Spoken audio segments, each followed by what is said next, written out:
자, 먼저 나는 자녀와 함께 참여하고 있습니다. 숫자 1 한번 채팅에 눌러주실까요? 네, 나는 자녀와 함께 참여하고 있습니다 하시는 분은 숫자 1로 눌러주시고, 나는 자녀는 있지만 나만 참여한다 2번 눌러주시고, 난 자녀는 없지만 그냥 좋아서 궁금해서 참석했다 3번. 네, 이렇게 세 가지 한번 여쭤보겠습니다. 네. 자녀가 없지만 참여해주신 분도 지금 한 세 분 계시고, 네 분, 자녀와 함께 하시는 분이 좀 비중이 많은 것 같습니다. 네. 2번이신 분들은 자녀가 좀 컸거나, 좀 옆에 앉아있기가 좀 불편한 자녀거나, 네. 어, 이렇게 좀 배우셔서 알려주실 뭐 그런 계획이 있다고 생각이 듭니다. 네. 어, 채팅 참여해주셔서 감사하고, 한 가지만 더 좀 물어보고 시작을 하려고 합니다. 지금 참여한 자녀들의 나이가 몇 살인지, 우리 친구들의 나이가 몇 살인지, 뭐 몇 학년인지, 학년으로 한번 이야기해 볼까요? 학년 기준으로. 나는 몇 학년입니다. 7살도 있습니다. 1학년도 있고, 네, 중학생, 3학년, 6학년, 미취학도 좀 있습니다. 생각보다. 음, 오늘 강의는, 고학년 혹은 중학생, 좀 우리 저학년 친구들은 좀 편하게 들어도 좋을 것 같고, 우리 초등학교 고학년부터 그 이상의 친구들에게 조금 더 도움이 될 수 있도록 선생님이 준비를 좀 했습니다. 그래서 독서에 대해서 한번 편하게 들어보고, 아, 책을 읽고 저렇게 마인드맵으로 정리할 수도 있구나. 나에게도 이런 부분은 좀 적용하면 도움이 되겠구나 하는 것들을 하나라도 좀 도움을 받았으면 좋겠습니다. 네, 그러면 채팅 참여를 잘해 주셔서 너무 감사하고 비디오도 많이 켜주시고 한번 시작해 보도록 하겠습니다. 강의는 선생님은 늘 1시간을 약속하지만 길어지면 1시간 30분. 네. 그리고 정말 여러분들이 막 반응이 좋고 계속하면 막 2시간도 하지만 최대한 1시간 30분으로 해보도록 하겠습니다. 그리고 여러분들이 좀 잘 들어줘야 되는 게 선생님이 그 아기가 태어난 지 3일밖에 안 됐거든요, 셋째가. 그런데 이제 이 특강을 약속했기 때문에 이 약속을 지키려고 나름 열심히 준비를 했습니다. 그래서 무료 특강이지만 선생님은 유료의 가치가 있는 그런 특강을 준비하는 사람이고, 네, 그 이후에 또 우리 방학 동안에 3주 동안 함께 해볼 수 있는 유료 클래스도 있어요. 그래서 이 부분에 대해서는 우리 친구들이 들으면서 또 부모님들이 들으면서 잘 판단을 해보시면 좋겠고, 저는 항상 무료 강의할 때 이 무료 강의만으로도 따라할 수 있도록 알려드립니다. 그래서 이 강의를 듣고 어쨌든 잘 활용하셔서 좋은 시간으로 삼으시면 좋겠습니다.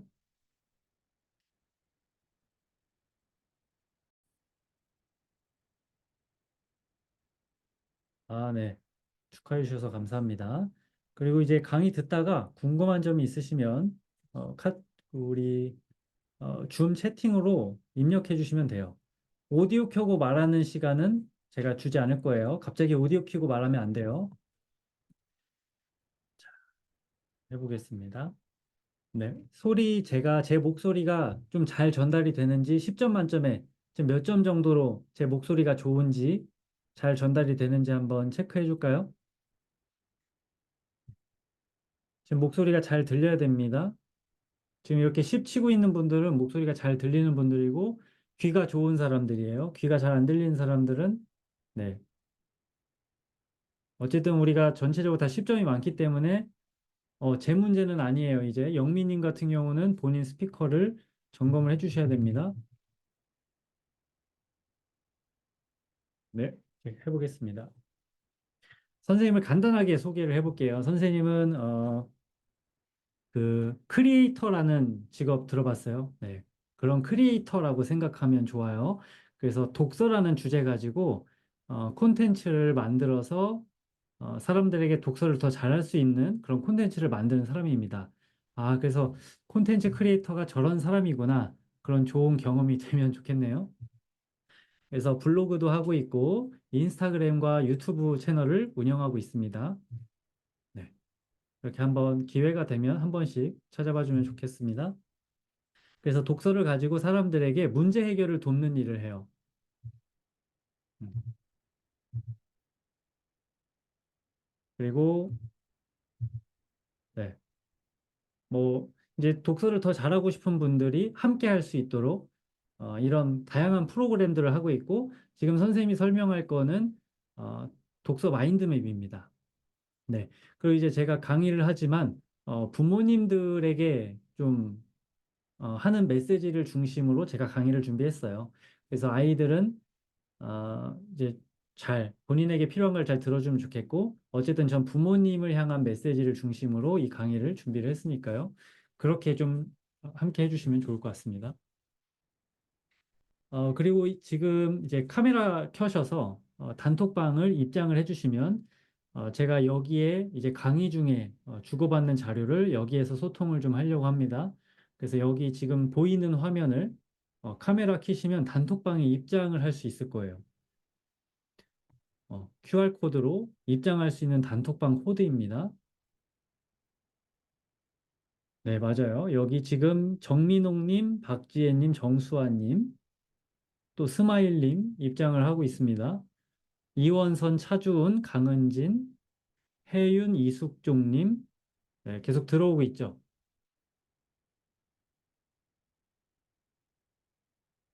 네, QR코드 잘하네요. 네, 잘 따라와 주고 있습니다. 고맙습니다.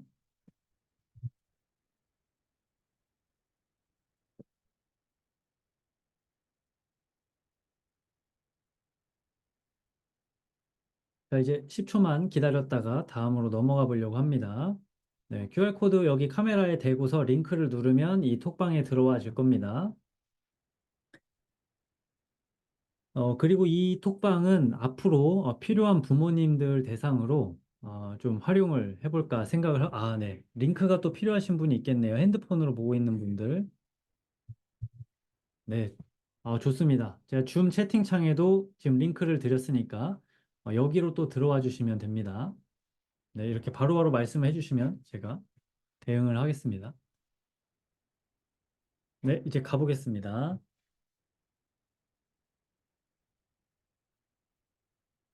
자, 우리 친구들에게 강의를 듣기 전에 선생님이 좀 초반에는 부모님에 대해서 부모님들에게 좀 할 말, 어떤 그런 메시지가 좀 더 있습니다. 그래서 우리 친구들은 지금 부모님을 기다리는 동안, 강의가 진행되는 동안 자기소개의 마인드맵을 그리면서 강의를 좀 듣도록 하겠습니다. 주제는 자기소개이고요. 먼저 우리 마인드맵이랑 좀 친해지기 위해서 뭘 해볼 거냐면 나를 소개하는 걸 해볼 겁니다. 우리가 알아야 될 용어는 오늘 크게 없어요. 마인드맵, 또 주가지, 그리고 부가지입니다. 어, 주가지는 뭐냐면, 자, 자기소개를 할 때 우리가 어떤 기준으로 소개를 하죠? 뭘 소개하죠? 자, 채팅에 우리 친구들 있으면 채팅을 참여해줘도 좋습니다. 자기소개를 할 때 보통 뭐를 소개하죠? 나의 뭐, 요즘 MBTI 우리 친구들도 관심이 많나요? MBTI도 소개를 하고, 어, 내가 좋아하는 거, 뭐 싫어하는 거, 뭐 내가 좋아하는 음식, 뭐 이런 것들을 좀 할 수 있겠죠. 그래서 주가지는 뭐냐면, 이 메인 주제가 있죠. 메인 주제는 자기소개이고, 우리가 독서 마인드맵을 할 때는 자기소개에 이 책이 들어가겠죠. 그리고 주가지는 이 자기소개를 설명할 수 있는 기준입니다. 그래서 이 기준들을 지금 선생님이 예시를 8가지를 보여줬죠. 이걸 그대로 할 필요는 없겠죠. 네. 이걸 그대로 뭐 똑같이 따라할 필요는 없고 우리 친구들이 추가를 할 수도 있고 뺄 수도 있습니다. 자, 그다음 두 가지는 뭐냐면 조금 더 우리가 세부 카테고리를 만드는 거예요. 이 두 가지부터가 마인드맵에 조금 생각이 필요한 영역입니다. 이거를 잘하는 훈련이 되면 여러분들이 앞으로 책을 읽는데 큰 도움이 될 거예요. 이제 마인드맵으로 정리할 때 중요한 것은 주가지와 부가지를 나의 목적에 맞게 만들어내는 거, 잘 분류해 보는 거, 그 감각을 익혀가는 게 필요하거든요. 그래서 지금 이 마인드맵 주가지, 부가지를 자기소개를 해서 되는 대로 우리 채팅창에 입력을 해주면 됩니다. 그래서 이거를 제가 단톡방에 지금 올렸고요. 자기소개 매핑을 잘한 친구에게 선생님이 선물을 문화상품권을 하나 주도록 하겠습니다. 그래서 자기소개를 매핑을 또 잘 정리한 친구 선정해서 선생님이 할 테니까 단톡방에 완성되는 대로 올려주면 되겠습니다. 알겠죠? 자, 우리 강의로 다시 돌아와서요. 예시는 아까 제가 단톡방에 올렸습니다. 음, 지금 현재 이제 신청자를 받아보니까 참여하신 분들이 150명 정도 신청을 하셨어요. 근데 무료 강의다 보니 아무래도 노쇼가 많습니다. 그래서 지금 참가해주신 분들은 저학년이 70명, 고학년이 70명, 청소년이 한 50명 정도 됐었습니다. 미취학도 한 10분이 계셨고요. 초등학교 4학년부터 정체 현상이 나타난다. 이런 말들이 이제 좀 책에 있어요. 이제 사실 선생님의 자녀도 저의 자녀도 아직 1학년이기 때문에 정체 현상에 대한 공감은 잘 하지 못하겠지만 공감하시는 분 있으신가요? 초등 4학년 되면서 애가 뭔가 좀 책을 읽는 게 더뎌진다. 숫자 1 한번 눌러주실까요? 해당이 난 좀 지났지만 맞는 얘기인 것 같다. 한 4학년, 고학년이 되면서 애가 책을 읽는 게 좀 더뎌지고 흥미가 떨어지고 학원 숙제에 밀리고 네, 이렇게 되는 경향이 독서 편향도 심해지고요. 네. 이런 일이 있더라. 그래서 이 책에서 이야기를 하는 게 초3까지는 스스로 실천을 한다는 거예요. 학습 만화도 잘 읽고 중학교부터 이제 계속 중학교도 들어가서 읽기는 하지만 읽기 능력이 떨어지는. 그러니까 이게 아웃풋을 하기 시작하는 거죠. 이제 고학년이 되면서 내가 책을 읽은 걸 가지고 응용해서 논술을 해야 되고 만화도 안 읽는다고 지금 누가 울고 있습니다. 그래서 아까 그 강의 질문 중에서 어떤 분은 신청서에서 학습 만화 계속 보는 게 괜찮냐, 뭐 이렇게 말씀하시는 분도 있는데 어떤 분은 또 어떤 질문을 하냐면 우리 아이가 책이라도 읽었으면 좋겠습니다. 이렇게 좀 절박한 그 온도 차이가 좀 다른 분들이 있어요. 그래서 어쨌든 후자의 경우에는 학습 만화라도 읽는 것이 감사한 일이지만 우리가 지향해야 될 앞으로 좀 방향으로 두어야 될 것은 학습만화는 점점 거리를 두는 것이 저도 맞다고 생각을 합니다. 그래서 학습만화를 통해서 읽는 거는 보조 자료를 우리가 원자료를 제거하고 그냥 그림으로만 학습을 하는 거기 때문에 상상력이라든지 우리가 머릿속에서 그 사고력을 구조를 잡고 감각을 하는 것이 제한되는 거죠. 그래서 학습만화는 절제하는 것이 좋고 좀 부모님들이 할 수 있으면 그것을 조율하는 것이 좋다라는 저의 개인적인 의견입니다. 독서할 때 가장 중요한 것은 생각이라고 이 저자는 이야기를 해요. 그래서 4학년이 되고서 읽은 것을 이제 뭔가 활용하기 시작할 나이가 되니까 이때부터 정체 형상이 드러난다는 거예요. 그러니까 이제 우리가 독서를 공부의 어떤 같은 성상에서 보고 있느냐, 이제 부모님의 그런 관점도 중요한 것 같고요. 이제 아이들이 이 읽기 능력이 편해질 수 있도록 좀 노력해주는 부분이 좀 필요하다라고 생각을 합니다. 그래서 설문조사에서 이런 질문을 했죠. 자녀가 독서로 만들었으면 하는 성과가 무엇이냐? 가장 많았던 것은 우리 아이가 생각하는 그 힘이 있었으면 좋겠다.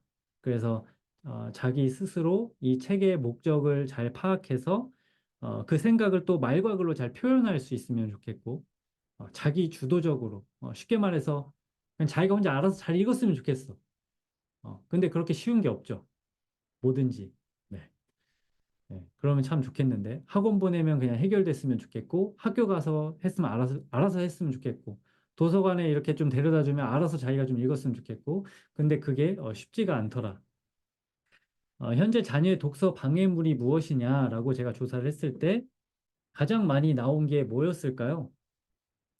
가장 많이 나왔던 거는 네, 스마트폰입니다.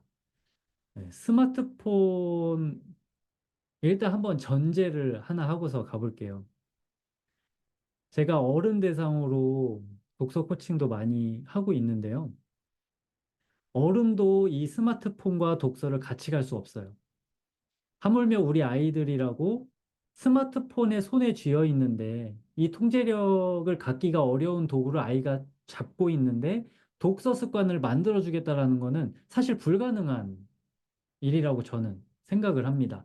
그래서 지금 뭐 스마트폰 안 쓰고 어떻게 살라는 거냐, 뭐 세상 물정 모르는 거냐, 뭐 이렇게 하실 수도 있지만 그만큼 치열하게 이 스마트폰과 부모님들이 싸워주시지 않으면 독서 습관은 어렵다는 거예요. 이거는 뭐 어디에서든지 여러분들이 쉽게 들을 수 있는 말이겠지만 한 번 저도 강조를 하고 싶습니다. 그래서 게임이나 집중력도 같은 문제죠. 게임하면서 게임하는 뇌가 독서하는 뇌랑 이게 같을 수가 없습니다. 그러니까 뇌의 길을 어떻게 만들어 줄 것이냐. 그러니까 이제 어떤 독서 책에도 많이 보면은 내가 독서할 수 있는 뇌의 상태로 먼저 바꿔야 독서가 되어진다라고 설명들을 하죠. 그래서 뭐 다른 거는 사실 좀 해결 가능한 문제라고 보여요. 뭐 노는 게 너무 좋아서 학습 만화만 너무 봐서 너무 꼼꼼하게 읽으려고 해서 같은 거는 좀 해결 가능한 문제라고 좀 생각을 하고요. 엄마 아빠도 스마트폰 조절은 어려워. 그런데 너희도 스마트폰은 스스로 절제할 줄 알아야 되고 공부도 잘하고 독서도 잘해야 돼. 뭐 어쩌겠어. 너네가 해야 될 몫인데. 이렇게 하면서 우리가 무책임하게 자녀에게 스마트폰을 쥐어준 상태로 독서 좀 해라라고 말하는 게 말이 안 된다라는 거예요. 그럼 너는 어떻게 하고 있냐?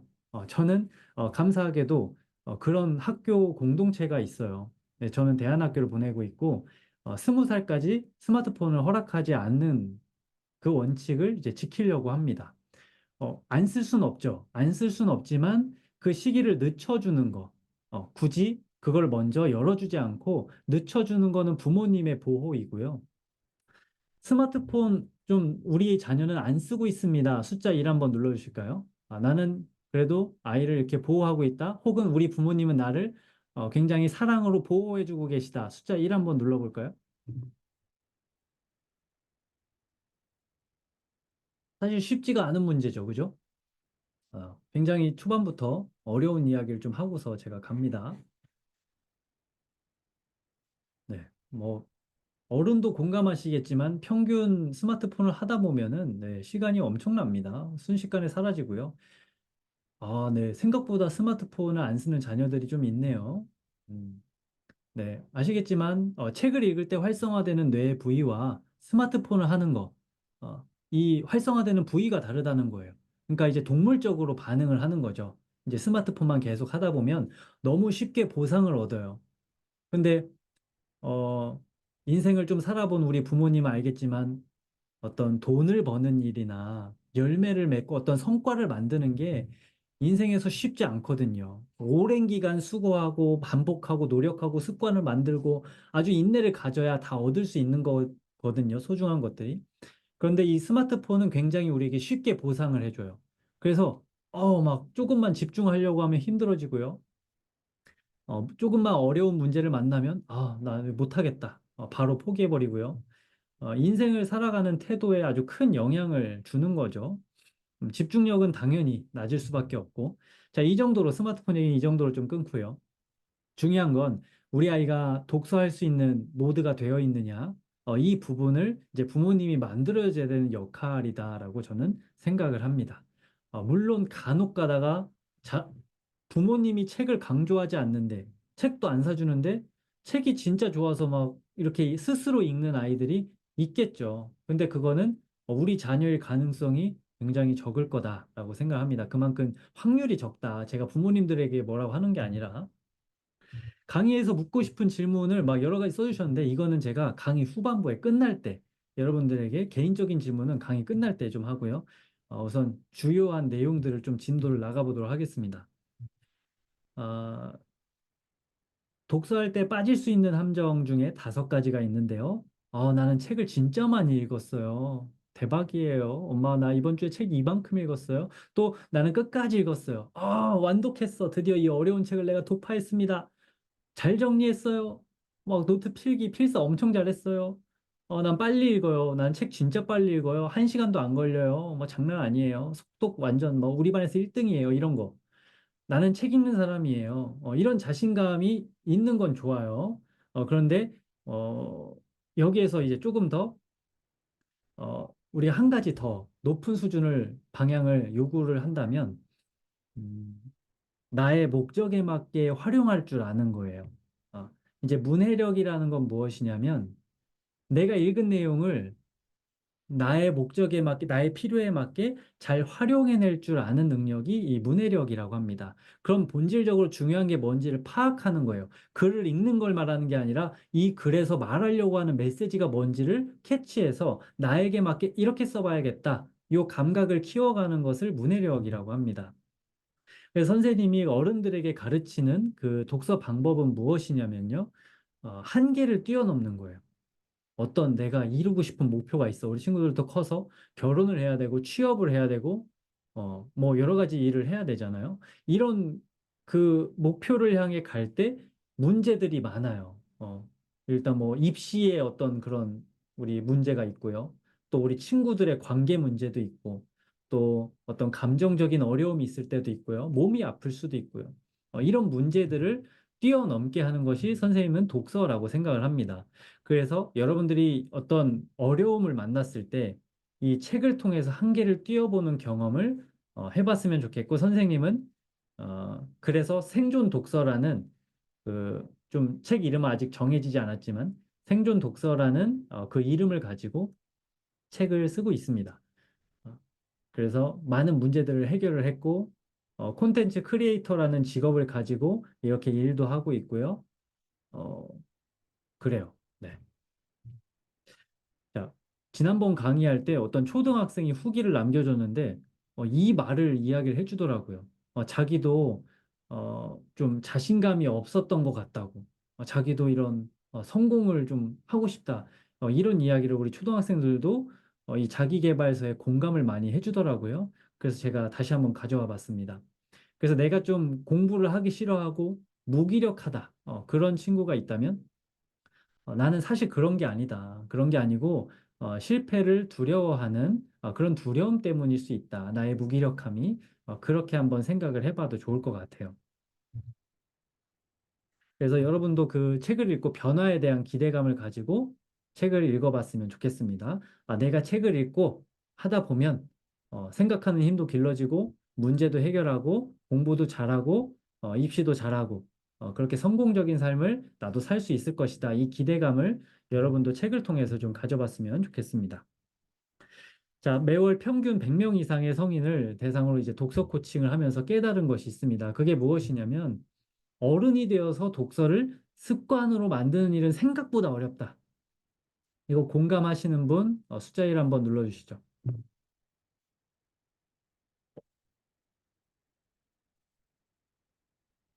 30대가 되어서 40대가 되어서 독서 습관을 만들려고 하면은 진짜 쉽지 않아요. 어, 책이 나를 밀어내는 건지 내가 책을 밀어내는 건지 아무튼 이게 뭔가 좀 독서 습관을 만들기가 어려워요. 네.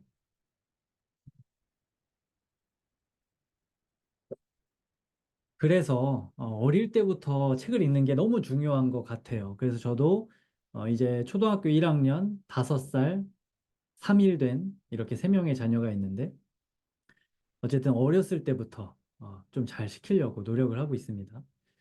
어, 네. 지금 퀴즈를 바로 띄우니까 여러분들 이제 채팅에 참여를 해주고 계신데요. 언제부터 습관을 만든 아이가 입시 성공 확률이 높아질 것이냐? 요 질문이었습니다. 지금 1이 굉장히 많고요. 2도 1반, 2반인 것 같습니다. 네. 아니다, 난 그렇게 생각하지 않는다. 나는 고등학생 때부터 열심히 할 거고, 고등학생 때부터 열심히 하면 나는 성공할 수 있다고 생각합니다. 4번 한번. 용감하신 분 안 계신가요? 네. 대부분 다 1, 2로 생각을 하시네요. 그죠? 어, 제가 말하고 싶은 건 1이면 정말 좋겠지만, 1한테는 사실 그 미취학 시기에는 학습이 들어가면 오히려 공부에 대한 저항감이 생길 수 있다고 네, 하는 거 알고 계시죠? 그래서 한글 교육도 미취학 시기에는 굳이 시킬 필요가 없다라는 거고요. 네, 영어 유치원을 보내도 초등 시기를 어떻게 보내느냐에 따라서 달라지기 때문에 영어 유치원도 크게 영향력이 없다. 대치동의 그런 일타 강사, 그 학원 선생님들도 이제 그런 이야기를 합니다. 네, 4번도 물론 가능하죠. 제가 이번 강의에서 좀 도움을 받은 책은 이 책인데요. 어릴 때부터 공부를 반복한 아이들은 공부 스트레스를 오히려 덜 받는다. 그래서 우리 아이 너무 힘들까 봐 막 걱정돼서 안 시키는 분들이 있을 것 같은데요. 어릴 때부터 할수록 독서도 마찬가지겠죠.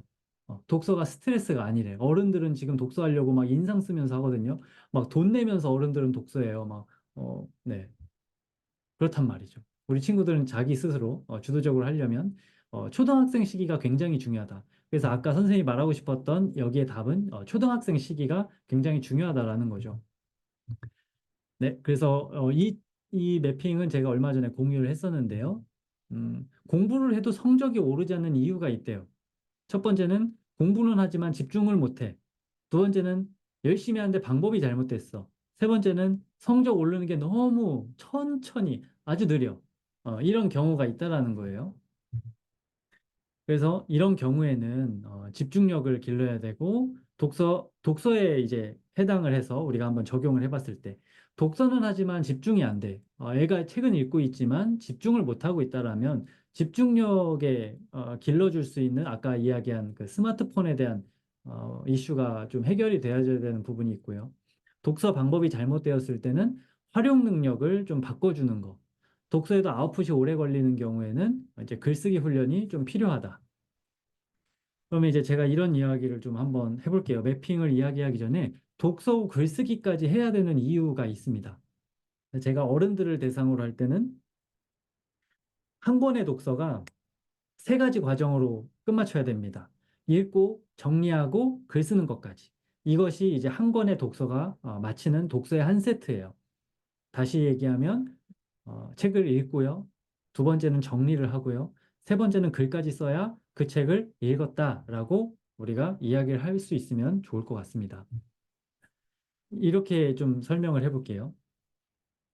독서까지만 하면 속을 수가 있어요. 뭐에 속냐면 책을 읽었어? 그럼 우리가 아는 것 같아. 아, 그 책 좋아. 재밌어. 아주 좋았지. 그런데 글쓰기는 이 책을 읽고 아는 것 같은 느낌이 통하지 않아요. 한번 글로 써볼래? 이렇게 하면 우리 자녀들이 어떻죠? 좀 스트레스를 좀 받죠. 글을 쓰라고요? 글을 쓰는 거는 아는 것만 쓸 수 있어요. 어, 내가 모르는 단어로 쓸 수가 없습니다. 그러니까 내 말로 내가 읽은 책을 설명하고 표현을 해봐야 내가 무엇을 알고 무엇을 모르는지를 파악할 수가 있어요. 이걸 뭐라고 하죠? 네 글자로 매로 시작합니다. 내가 무엇을 아는지, 모르는지 아는 능력을 메타인지라고 하죠. 네, 주우님, 클라우디아님, 수준 높으신 분들 감사합니다. 어, 그러니까 이 책을 읽고 메타인지를 기르려면 그래서 뭘 해야 된다라는 거예요? 글을 써야 된다. 근데 이제 글 쓰는 걸 또 막 너무 무지막지하게 쓰려고 하지 말고 내가 읽은 책을 단 한 문장이라도 말로 표현해 보는 거는 필요하다라는 거죠. 왜요? 아는 것 같은 느낌에 많이 속거든. 그래서 어른들도 굉장히 많이 속습니다. 아, 내가 책을 읽었으니까 아는 것 같아요. 근데 막상 말해보라고 하면 기억이 안 나고 모른대요. 그럼 뭐예요? 아는 느낌에 속았다라는 거예요. 그래서 정리하는 과정이 필요하고 글까지 쓰는 과정을 하셔야 된다. 알겠죠? 자, 그래서 문해력은 글을 자신의 목적에 맞게 활용할 줄 아는 능력을 문해력이라 한다. 그래서 이 국어사전에서 말하는 거는 조금 소극적인 의미인 것 같고요. 나의 목적에 맞게 잘 활용할 줄 아는 능력을 키워가는 것이 문해력이라고 이해를 하면 좋을 것 같습니다. 음, 그래서 독서의 어떤 고전과 같은 이 방법론의 어떤 책인데요. 이거는 되게 재미없어요. 읽지 마시고요. 어, 독서는 어떤 그 유튜브처럼 막 이렇게 누가 떠들어주는 선생님 강의를 듣는 것처럼 이게 아니라 독서는 지금 강의 듣는 것처럼 하는 게 아니에요.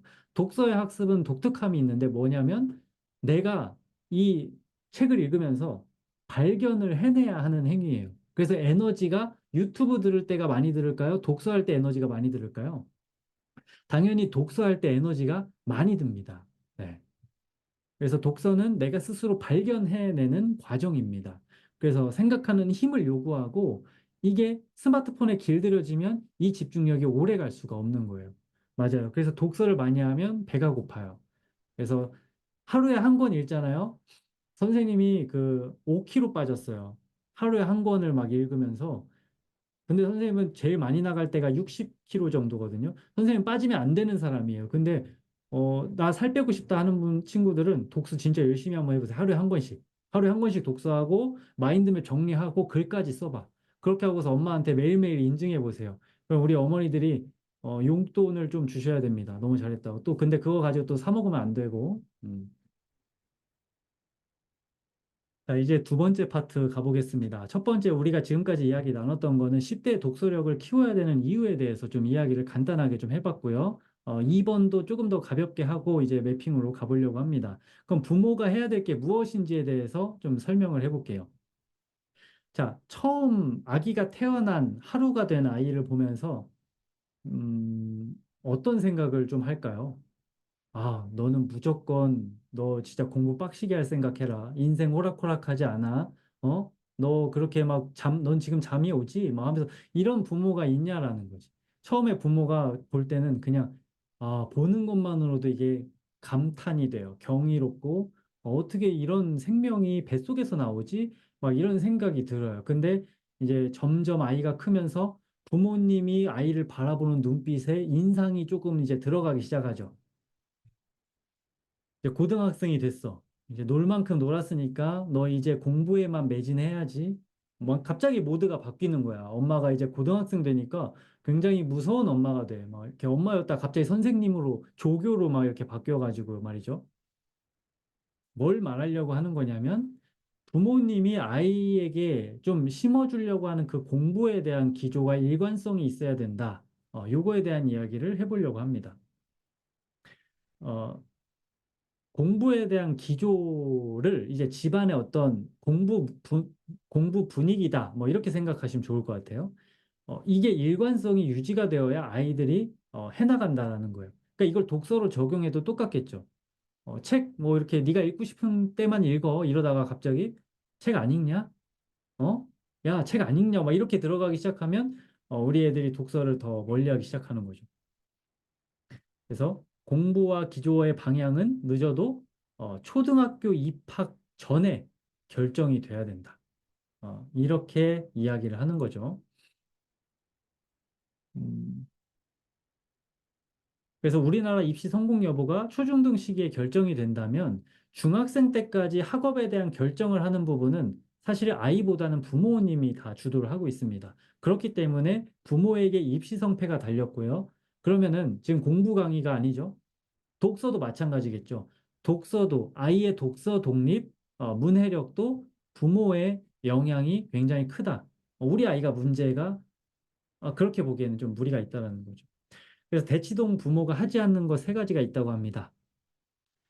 꿈과 진로를 아이에게만 맡기는 거. 아이가 공부를 하고 싶을 때만 하게 하는 거. 세 번째, 좋아하는 일을 하게 하는 거. 이게 근데 아직도 어른이 되어도 이렇게 하려는 분들이 굉장히 많습니다. 좋아하는 것만 이렇게 찾으려고 하시는 분들이 있고요. 그래서 우리 아이가 어른이 되어서도 엄마 저는 제가 무슨 일을 해야 될지 모르겠어요. 좋아하는 일 찾고 이렇게 되기를 원치는 않으시겠죠? 음. 그래서 중요한 건 뭐냐면 이게 어른도 어려운 문제예요. 뭔가 좋아하는 일 한다는 게 너무 추상적이고 요즘 이렇게 좀 성공했다 하시는 분들이 이야기를 하는 건데 좀 위험한 이야기입니다. 우리 친구들은 잘 들어줘야 돼요. 그래서 아이는 더 명확함을 찾기가 어렵습니다. 그래서 중요한 건 여기입니다. 이 말을 하려고 하는 거예요. 감정은 얼마든지 바뀌어요. 내가 오늘 좋았어도 내일 달라져요. 내가 오늘 의사 되고 싶잖아요. 뭐 막상 이제 병원 가면 의사 못 할 것 같고 막 그래요. 중요한 거는 내가 꿈을 선택할 수 있는 선택지를 많이 만들 수 있는 토대를 만드는 거예요.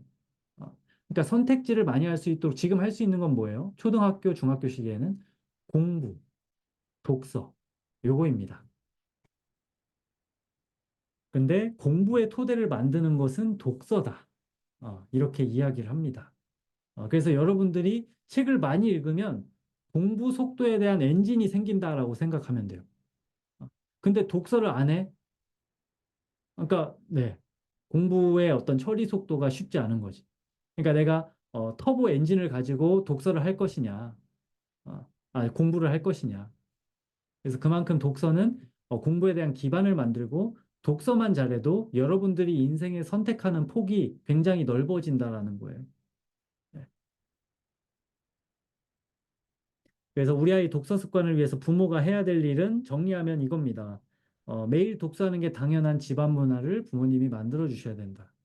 그래서 사실 부모님이 그냥 독서하는 모습 보여주면 제일 좋습니다. 네, 그래서 우리가 스스로 문제 정의를 못하면 AI가 나의 문제를 정의하게 되는 시대가 된다. 그래서 여러분들이 생각하는 힘을 기르기 위해서라도 스마트폰을 거리를 두셔야 됩니다. 이 스마트폰 가까이 하고 게임 가까이 하면 어려워요. 인생이 점점 힘들어져. 여러분들의 선택의 폭도 좁아지고 공부에 대한 처리 속도도 쉽지 않아지는 겁니다. 네, 그렇게 하고서요. 개 이야기를 한번 해볼게요. 갯벌에 사는 개가 있는데요. 이 개가 눈을 바짝 세우고 있죠. 그런데 눈 위로 어떤 사물이 다가오면 개는 도망을 갑니다. 그래서 갯벌에서 개 잡으려고 이렇게 손 이렇게 했을 때 애가 되게 빠릿빠릿하게 도망가잖아요. 근데 개 눈 밑에서 무언가 사물이 움직이면 개는 접근을 해요. 뭐로 인식하고 먹을 거구나. 그렇게 생각한다라는 거예요. 그래서 우리 어른도 마찬가지고 아이들도 행동의 기준선을 정하는 거. 어떤 문제를 만났을 때 어려운 문제야. 난 이거 못 풀겠어. 그럼 도망가는 거예요. 근데 이 힘이 있는 친구는 이제 다시 문제에 접근을 하는 거죠. 해결을 해봐야겠다. 이 힘을 만들어주는 거는 독서이고요. 또 부모의 눈높이가 아이의 행동의 기준선을 결정해 준다라는 겁니다. 네. 그래서 정리하고서 이제 그 다음 넘어가 보도록 하겠습니다. 부모님들이 해야 될 역할은 크게 저는 5가지가 있다라고 생각을 합니다. 첫 번째는 도파민 디톡스 아까 말씀드렸죠. 스마트폰과 독서는 같이 갈 수 없다. 스마트폰을 굉장히 위험한 물건을 다루시듯 다루셔야 됩니다. 두 번째는 부모님이 책 읽는 모습을 보여주는 것. 그래서 가족의 독서 시간이 있으면 제일 좋겠죠. 세 번째는 환경을 노출해서 뭐 서재를 만들고 거실에 책장을 놓고 TV를 치워버리고 도서관, 뭐 서점, 책 선물해주고 이런 것들. 그리고 독후 활동 부모님이 해주시는 거 필요하고요. 네. 그리고 독서 매핑을 일주일에 한 권, 하루에 한 권은 너무 많고요. 일주일에 한 권 부모님과 한번 만들어 보는 연습을 해보시면 좋겠습니다. 그래서 저희 아이가 이제 카페 가서 공부하는 모습입니다. 카페 가서 이제 방학이 되어서 숙제가 엄청 많아요. 그래서 이제 그 숙제를 이제 불평하지 않고 당연한 거야, 이게. 너는 지금 공부하는 시간이야. 오늘도 반복하는 거야. 이게 당연한 거야. 이 문화를 만들어가는 게 필요하다는 거죠. 독서해야지. 또 해야지. 또. 오늘 또 해야지. 원래 그런 거야. 이렇게 만들어주는 게 필요하다라는 거죠. 그래서 이제 저학년 분들은 한번 참고를 해보시면 좋을 것 같아요. 그래서 이제 저희 아내가 이번 방학에 책 읽기 그 어떤 미션을 만들어서 이렇게 하는 겁니다. 그래서 책을 한 권 읽을 때마다 100원을 줘요. 영어 책은 200원, 두꺼운 책은 300원. 어때요? 해볼 만해요? 이거 당장 우리 집에서 해보고 싶다라고 생각하는 우리 자녀가 있으면 숫자 1을 한번 눌러보세요. 이제 엄마 아빠의 어떤 지갑이 열리는 문제는 있지만 보상이 필요한 시기에는 활용할 줄 알아야 된다고 생각합니다. 적어도 중학생까지, 고등학생도 한 권당 10,000원이면 읽을 것 같기도 하고요. 네. 네. 어쨌든 늦게 이 독서 습관을 만들수록 돈이 많이 들겠죠. 그러니까 아무것도 모를 때는 이제 1학년 때 막 100원, 엄마가 200원 줄게, 300원 줄게 해도 되는데 좀 머리가 크면 선배 온 거 주고 뭐 이렇게 나오는 거니까. 네. 그래서 어, 기준을 만들어서 보상을 좀 해보시면 좋겠고 또 이제 저희 아이가 숫자가 그렇게 막, 좀 훈련이 되어야 되는 필요가 있는 아이여서, 또 그 숫자에 대한 공부를 시키기 위해서 아내가 이런 동전을 이렇게 바꿔가지고, 주고받고 하는 거를 이렇게 하더라고요. 그래서 이렇게 눈에 보이게 책 읽기 습관을 만들어주는 노력이 부모가 해야 될 노력이라고 생각을 합니다. 그래서 여기 투명한 저금통이 있어요. 그래서 이제 본인들이, 근데 이게 보통 중간까지 잘 안 차요. 왜냐하면 이제 또 써야 되거든, 이 돈을. 그래서 어, 예전에는 어떤 카페 가면 아이스크림이 얼마예요? 한 5천 원 뭐 이상이잖아요. 그러니까 얘네들이 소중한 줄을 잘 모르죠. 요즘 애들 그 카드 또 잘 쓰잖아요. 그래서 이제 어디 가서 아이스크림 이제 네 돈으로 사야지 하면은 이제 애가 이제 그런 질문을 하기 시작합니다. 얼만데요? 이번엔 얼만데요, 아빠? 막 이렇게 이제 또 비쌀까 봐. 비싼 거를 또 함부로 소비하는 게 안 좋구나라는 걸 이제 동시에 가르치는 거죠. 독서를 가르치면서. 네, 그렇게 해보는 거 좋을 것 같습니다. 자, 아이들이 왜 저에게 책을 들고 왔을까요? 퀴즈입니다. 이거는 도서관에 갔을 때입니다. 도서관에 갔는데 아이들이 저를 쳐다보면서 책을 들이밉니다. 왜 그럴까요?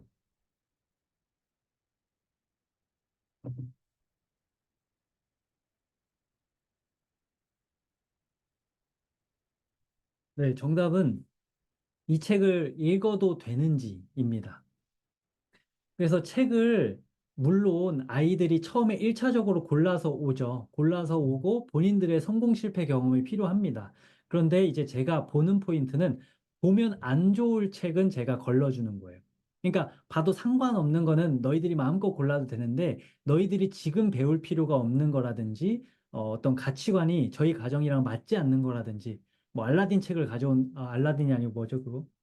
디즈니, 뭐 디즈니 어떤 성적 문화 코드가 들어간 그런 거라든지 또 지나치게 감정적으로 이렇게 좀 집중하게 하는 책이라든지 이제 그런 것들은 저희들이 좀 걸러주는 부모님의 필터링은 필요하기 때문에 그렇게 걸러주고 있습니다. 그래서 그냥 되는 게 아니죠. 그냥 우리 애가 좀 책을 스스로 잘 읽었으면 좋겠어.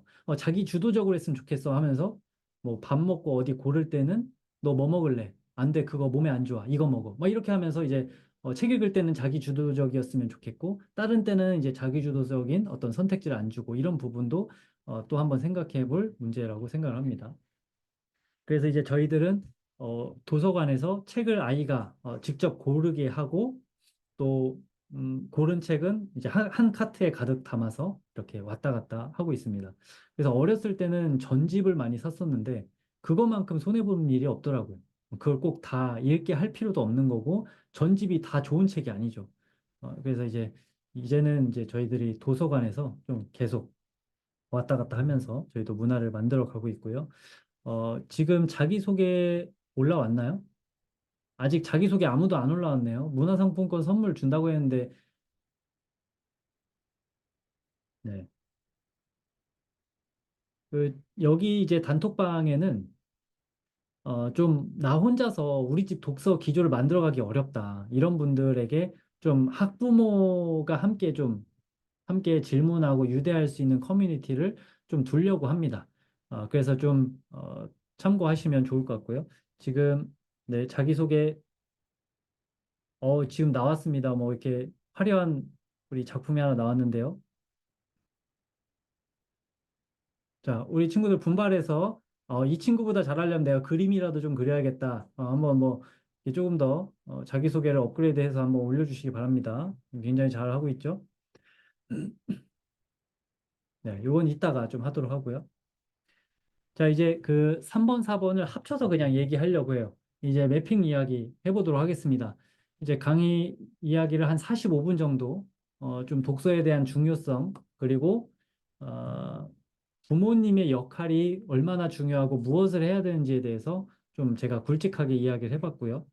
이제 매핑에 대한 이야기를 좀 해보려고 합니다. 그래서 제가 뭐 초등 발달 시기별 어떤 그런 이야기를 자세히 드리긴 좀 어려울 것 같지만, 간략하게라도 좀 짚고 넘어가 본다면 1, 2학년은 습관 만들기가 가장 중요하겠죠. 그래서 뭐 지나친 어떤 아웃풋을 요구하거나 마인드맵 그렇게 하면 안 되지 막 애한테 막 이렇게 또 틀렸다고 하거나 그런 시기는 아니라고 생각을 합니다. 그래서 흥미가 꺾이지 않도록 열어주는 시기라고 생각을 하고요.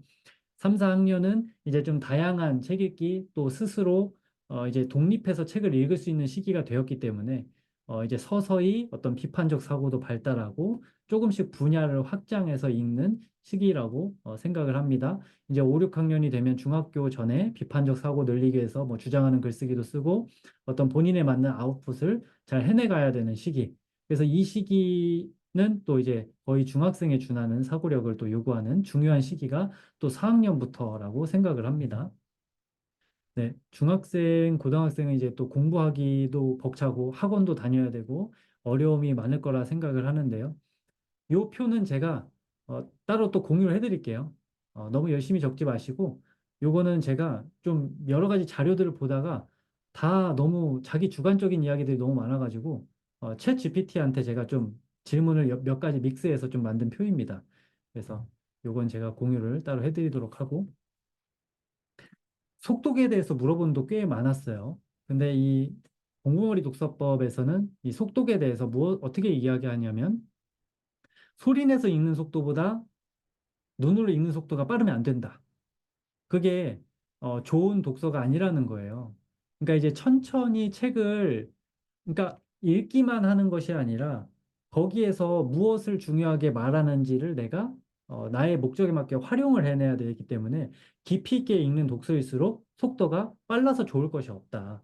특히 중학생까지는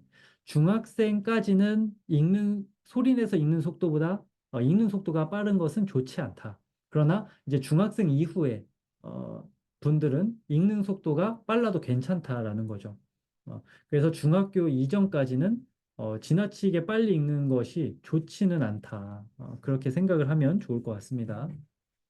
저도 동의하는 건 권수 많이 읽는 건 중요하지 않아요. 한 달에 10권 읽는 것보다 한 권을 잘 소화해서 글까지 써내려가는 게 더 중요할 것 같아요. 자, 그럼 초등학교 1학년부터 3학년까지는 매핑을 어떻게 하면 좋을까요? 1학년부터 3학년까지는 베껴 그리기가 좋습니다.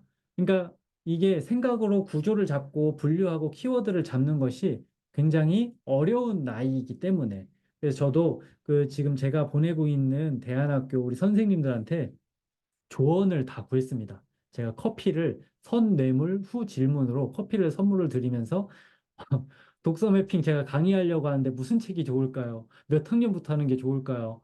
왜냐하면 제가 그 교육에 대한 전문가는 아니잖아요. 그래서 이제 제가 모르는 부분을 좀 채워넣기 위해서 막 이렇게 질문도 하고 책도 좀 여러 가지 읽으면서 공부를 하면서 좀 정리를 하고 있는데 초등학교 3학 저학년들은 부모님이 한 것을 베껴 그리거나 누군가 한 작품을 좀 참고해서 가지를 확장해 나가고 정리하는 게 필요하다. 그래서 우리 아이들에게 못한다라고 하시면 절대 안 되겠죠.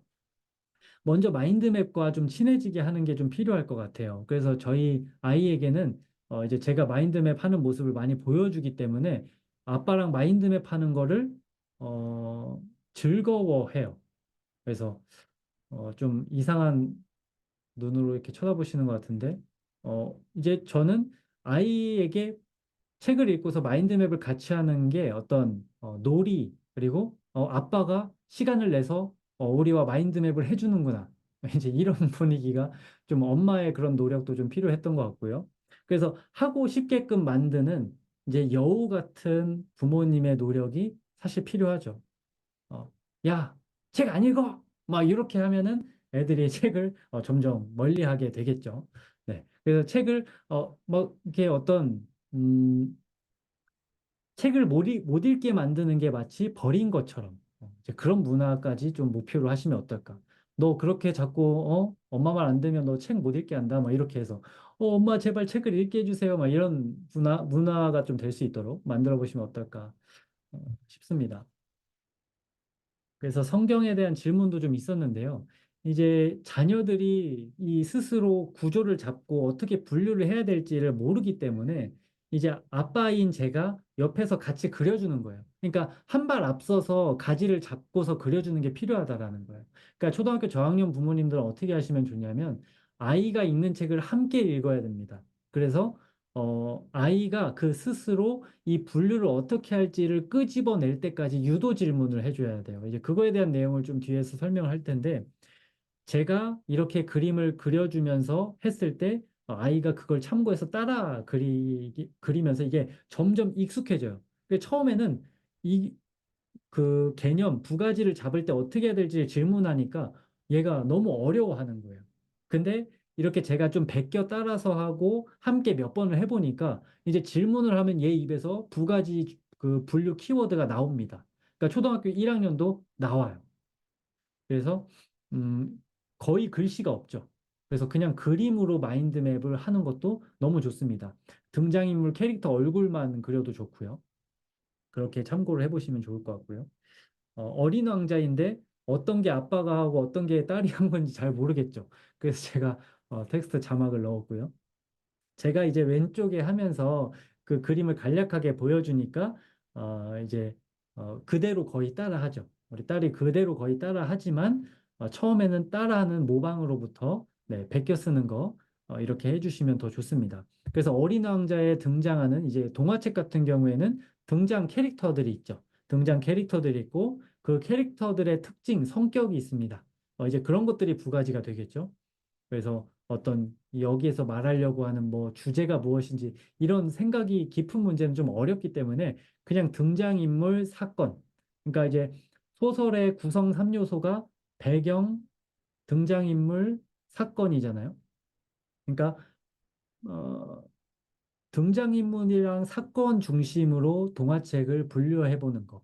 그러나 너무 글씨 많지 않게 그림 중심으로 이렇게 함께 실습해 보는 거는 좀 필요할 것 같습니다. 그래서 어른도 마찬가지로 이 마인드맵이라는 게 그림으로 그리는 게 더 기억 효과가 좋다고 합니다. 근데 저는 이제 그림 그리는 게 좀 솜씨가 없어서 안 하지만 좌뇌 우뇌가 동시에 활성화되려면 또 더 잘 기억하려면 문장보다는 키워드가 좋고 키워드보다는 그림이 좋다라는 게 이 마인드맵 창시자가 하는 말이에요. 제 말이 아니고. 네, 그래서 초1의 어린 왕자, 네, 이렇게 볼 수 있습니다. 그래서 어린 왕자가 이제 질문을 어떻게 하냐면 이렇게 하는 거죠. 어린 왕자가 어떤 캐릭터 같아? 그냥 왕자예요. 그래? 어린 왕자는 어떤 캐릭터야? 꽃을 보살펴줘요. 그래? 그럼 어린 왕자의 성격이 어떤 것 같아? 뭐 이렇게 물어보는 거죠. 장미는 성격이 어떤 것 같아? 잘난 척을 해요. 그래서 장미는 잘난 척. 그래서 왜 그렇게 생각을 해? 그러니까 가시로 찌르겠다라고 그 말을 했기 때문에 좀 잘난 척을 한다고 생각을 했나 봐요. 그러니까 질문을 어떻게 하는 거죠? 장미의 특징이 뭐야? 장미의 성격은 어떤 것 같아? 왜 그렇게 생각을 해? 왜 너는 이런 일이 일어났다라고 생각을 해? 이런 열린 질문을 해주는 게 필요한 거죠. 이 책 재밌었니? 그래서 딱 끝나지 마시고. 네, 그래서 초등 1학년부터 3학년 시기에는 구조를 잡고 키워드를 뽑는 일이 스스로 어렵기 때문에 그래서 부모가 함께 자녀가 읽는 책을 읽어주고 질문을 통해 구조화하는 감각을 키워줘야 된다. 그럼 부모가 사실 마인드맵에 좀 더 앞서갈 수 있어야 된다라는 거고 부모가 그 구조를 잡아줄 수 있는 걸 같이 해줘야 된다라는 거죠. 그래야 아이들이 그렇게 하는 거구나를 이제 배울 수 있기 때문에. 그래서 이제는 아이가 들고 오는 책을 가지고 정리를 해줍니다. 그래서 사실 가장 좋은 거는 아이한테 너 이거 교과 연계 도서니까 이거 읽어라. 이거 이 책 좋다니까 네 학년 때는 이걸 읽어야 된다 해서 이렇게 갖다 주지 마시고 아이가 처음에는 스스로 좀 고를 수 있도록 해주는 게 굉장히 좋을 것 같습니다. 그래서 아이가 물고기 책을 이거는 어떤 미취학 시기에 어떤 백과사전처럼 활용할 수 있는 어떤 작은 책입니다. 그래서 제가 당근에서 가져온 백과사전인데 아이가 이 책을 굉장히 좋아합니다. 그래서 이제 물고기를 정리하기 위해서 이제 가져와서 물고기를 어떻게 정리를 했냐면 물고기의 특징, 뭐 특이한 물고기, 수족관에 사는 물고기, 바다에 사는 물고기, 뭐 이런 식으로 사는 곳에 어떤 분류를 하고 네, 그렇게 하는 거죠. 그런데 또 아이들이 그 공간을 어떻게 잡아야 될지를 스스로 캐치하기가 힘들어요. 그래서 내가 그 어디다 이걸 써야 돼. 이 글씨를 여기다 써 하고서 처음에는 굉장히 디테일하게 알려주셔야 됩니다. 그래서 아이들이 또 막 이렇게 틀릴까 봐 이렇게 강박이 있는 친구들은 또 힘들어하기 때문에 줄 긋는 것도 연필로 아빠가 먼저 그어주고 아이가 색깔별로 주가지 단위로 어떤 그 사인펜을 할 수 있도록 그렇게 먼저 아빠가 연필로 그어주는 거 이런 것들이 좀 필요한 것 같고요. 또 아이가 딱 이렇게 완성했을 때, 와, 만족감이 좀 들어야 되겠죠. 그러면은 엄마 아빠가 좀 옆에서 그림 솜씨가 좀 없더라도 좀 따라서 같이 그려주고 또 이 주제에 대한 영어 공부할 겸 또 스펠링도 한번 주제를 쓰기도 하고요. 또 스티커가 있으면 스티커로 꾸미는 것도 필요한 것 같습니다. 네. 그래서 마인드맵을 할 때 아이가 좀 썩은 표정이 아니라 조금 해맑은 표정이 나올 수 있도록 하려면 부모의 굉장한 노력이 필요합니다. 처음에 마인드맵이랑 친해지기 위해서 노력하는 거, 마인드맵을 오늘 한번 수업을 하는 거에 있어서 아이가 굉장히 좋은 기회다라고 생각을 하게 하는 거. 그래서 좀 긍정적인 감정이 들 수 있도록 해주시면 좋을 것 같습니다. 그래서 마인드맵 자체가 뇌가 사고를 할 때 중요한 것에서 나의 의미와 연결해서 점점 확장해가는 그 사고 형태이기 때문에 뇌에서 일어난 사고 패턴을 그대로 이 출력해낸 게 마인드맵 형태예요. 그러니까 뇌가 굉장히 기억하기 좋아하는 메모 방식이고 사고 방식이라는 거예요. 이런 건 다 넘어가겠습니다. 어차피 마인드맵을 해야 볼 수 있는 효과니까. 네, 그래서 이제 어른들한테는 5단계로 설명을 해요. 이제, 요거를, 가볍게만 좀 설명한다면, 먼저 밑줄 치면서 책을 읽어요. 밑줄 치면서 책을 읽으시고, 그 다음에 이 밑줄 친 내용을 정리를 할 건데, 정리를 할 때, 정리에 분류할 기준을 정하는 게 부가지라고 합니다. 아까 자기소개할 때, 성격, 뭐, 내가 좋아하는 것하고 음식이 부가지였죠. 그럼 세 부가지는 뭐냐면, 스테이크, 파스타가 세부 가지가 되는 거예요. 그러니까 주가지, 부가지, 세부가지를 이렇게 분류할 줄 아는 감각을 키우는 게 마인드맵의 핵심이고요. 이거를 이제 단계별로 쪼개서 하는 건데, 음, 예를 들어 목차가 이렇게 있어요. 책에 목차가 있으면 1부, 2부, 3부, 4부, 이건 누가 정한 거예요? 출판사가 정했을까요? 저자가 정했을까요? 독자가 정했을까요? 네. 작가가 자기 기획 의도에 맞게 작가가 정한 거예요. 그러면은 우리가 책을 읽을 때 이 작가가 그려놓은 설계도 그대로 100%를 이해하겠다. 이렇게만 독서를 안 하면 돼요. 그러니까 이제 저자가 쭉 써내려간 책의 구조가 있는데 이 구조를 째려보는 연습을 해야 돼요. 어, 이 저자는 이 책을 어떻게 썼지? 이 내용에는 뭐가 들어가 있을까? 내가 앞으로 읽게 된 책 내용은 어떤 순서와 어떤 흐름으로 좀 연결이 될까? 이런 생각을 하면서 내가 주가지, 부가지를 새롭게 만드는 거예요. 그러니까, 아까 자기소개에서 연습한 것처럼 주가지를 재구성했을 때 그냥 책 그대로 내가 정리해 보겠어 하면은 처음에는 연습할 땐 이렇게 해보는 거예요. 저자가 그려놓은 목차 설계대로 그대로 정리해 보기. 그런데 내가 조금은 더 이번엔 좀 심화해서 생각하는 힘을 내가 길러봐야겠어. 그러면 목차를 째려보면서 공통 패턴을 찾아보는 거예요. 이거는 공간의 특징이구나. 이거는 공간의 어떤 꿀팁이구나. 이거는 공간의 정의를 말해주는 거구나. 이렇게 목차를 나의 필요에 맞게 공통점의 패턴을 발견해서 이름을 붙여주는 거예요. 그러니까 집 정리할 때 일단 다 모으죠. 다 모으고 화장품끼리 또 학용품은 학용품끼리 그 다음에 정리할 때는 어떻게 해야 돼요? 정리할 어떤 바구니를 정하죠. 그 바구니를 정하는 게 이 두 가지 개념입니다. 조금 넘어가 볼게요. 그래서 저자가 설계한 그대로 내가 그냥 읽는 게 아니고 이 목차를 내가 재구성한다라는 거예요. 그럼 이건 뭐냐면 다른 말로 책의 모든 내용을 나는 다 동의하지 않겠다. 그러니까 책을 비판적으로 보는 거고, 나의 필요에 맞게 보는 거고, 활용할 줄 아는 능력을 키워가는 거라는, 이제 그거를 설명을 하는 겁니다. 그래서 아까부터 주구장창 계속 선생님이 반복해서 말하는 건 이거예요. 나의 아웃풋의 목적에 맞게. 그러니까 내 독서 목적에 맞게 책을 구조하는 능력. 예를 들어서 내가 이 책을 읽고서 독서 논술을 써야 돼. 뭐, 주장하는 글쓰기 써야 돼. 그러면 글을 쓰기 위해서 책을 읽는 거지. 책 전체를 그냥 꼼꼼히 다 이해하겠어. 막 다 밑줄 치면서, 다 사전 찾아가면서, 그렇게 너무 천천히 읽는 방법보다는 내 목적이 뭐지? 이거 내가 왜 골랐지? 그래서 목차도 보면서 나의 목적에 맞게 두 가지, 주 가지를 좀 세워보는 그 연습을 해보면 좋을 것 같습니다. 자, 지금까지 좀 들을 만한가요? 네. 중간 피드백 한번 주시죠.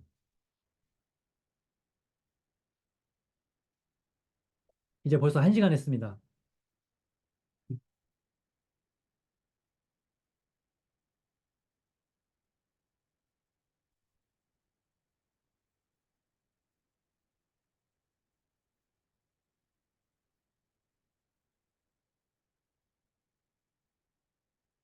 아, 네. 감사합니다. 키워드 밑줄 부가지 재구성 다음 단계. 예, 감사합니다. 계속 가보겠습니다. 그 영서님의 질문은 좀 뒤쪽에서 좀 더 보도록 하겠습니다. 이게 아까 저희 아이가 가져온 물에 대한 주제의 책이었어요. 그러니까 이제 부모님이 초등학생 시기에는 구조를 잡을 수 있는 질문을 해줘야 되거든요. 그러니까 이 책을 딱 봤을 때 물은 세 가지 상태로 변할 수 있대요. 그래서 이제 저는 이렇게 질문하는 거죠. 사랑아, 여기 있는 수증기, 물, 얼음 세 개가 있는데 어떻게 하나로 묶어서 부를 수 있지, 이거? 그럼 애가 바로 답을 할까요? 사실 이것도 좀 어렵긴 해요. 그러면 질문을 바꿔봐야 돼. 그러니까 얘 입에서 부가지가 나올 때까지 질문을 바꿔보는 거죠.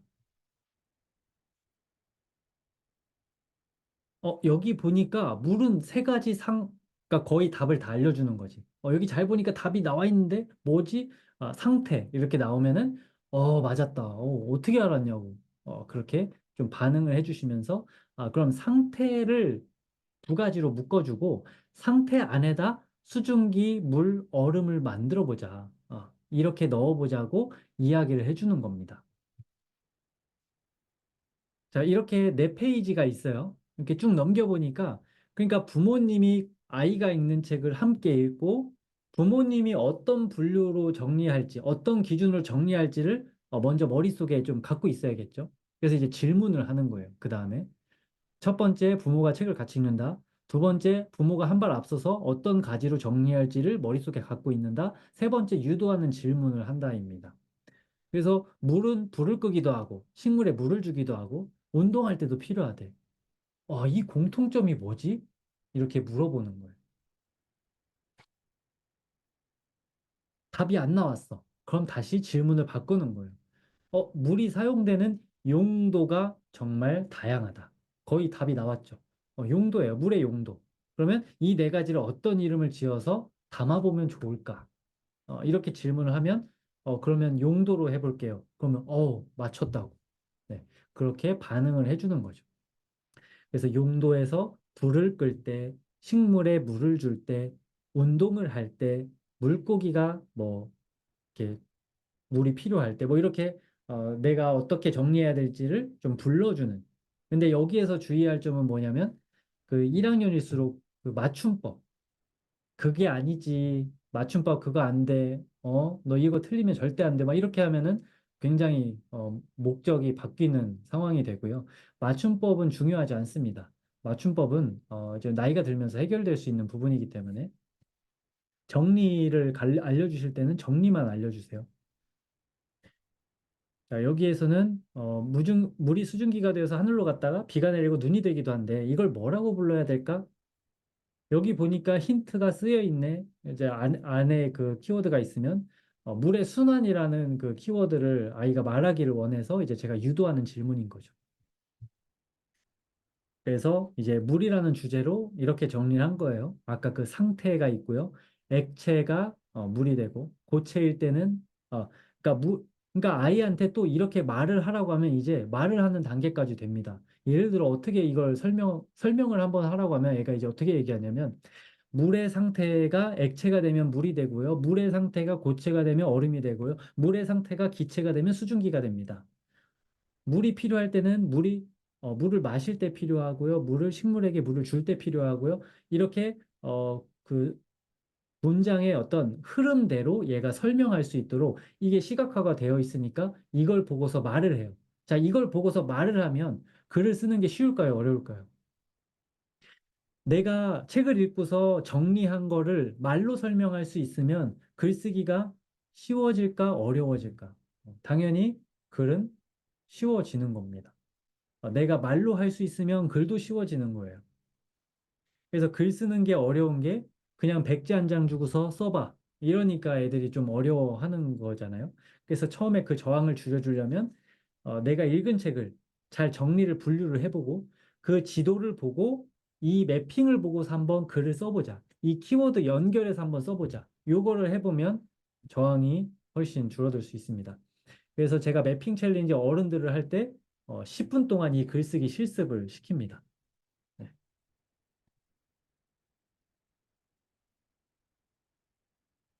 그래서 부모가 먼저 주 가지를 어떻게 잡을지 파악하고 아이에게 유도하는 질문을 하면 좋습니다.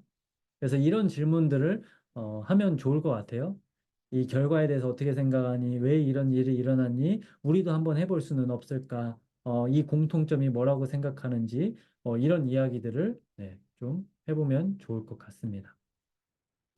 네, 자기소개 매핑 계속 올라오고 있습니다.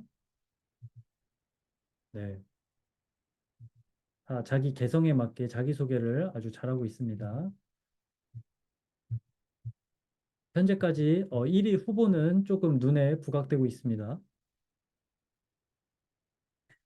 네, 이제 정리를 하면요. 초등 저학년 독서 마인드맵을 하실 때에는 아이가 마인드맵을 할 책을 고르게 하고 부모가 함께 읽으시고 부모가 어떻게 분류할지를 앞서가서 파악하시고 아이에게 질문을 유도하면서 스스로 그 가지를 잡을 수 있는 감각을 키워주시는 게 필요합니다. 네. 그래서 마인드맵을 처음에 쓸 때는 어디에다 어떤 공간에 무엇을 쓸지까지도 알려주셔야 되고요. 옆에서 잘 봐주시는 게 필요합니다. 그리고 만족스럽게 꾸며주는 것까지 부모가 도와주는 하나의 과정을 좀 부모님이 잘 함께 처음부터 끝까지 알아주는 거. 그래서 맞춤법은 좀 넘어가시면서 유연하게 해보시면 좋을 것 같습니다.